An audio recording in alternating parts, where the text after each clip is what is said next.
चलो भाई, हम हैं विवेक और हम आपको सिखाएंगे फ्लटर अपने भाषा में। तो सबसे पहले जानेंगे फ्लटर क्या होता है। तो फ्लटर कुछ नहीं, एक फ्रेमवर्क है जो हमें प्रोवाइड कराता है एक प्लेटफॉर्म जहां हम मोबाइल, वेब और डेस्कटॉप एप्लीकेशन बना सकते हैं।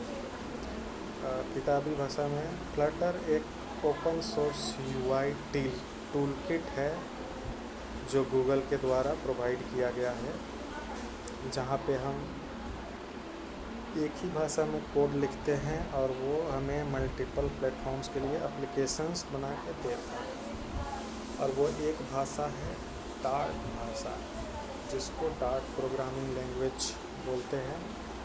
आगे हम लोग सीखेंगे। आज के लिए इतना ही, बाकी अगले वीडियो। Thank you.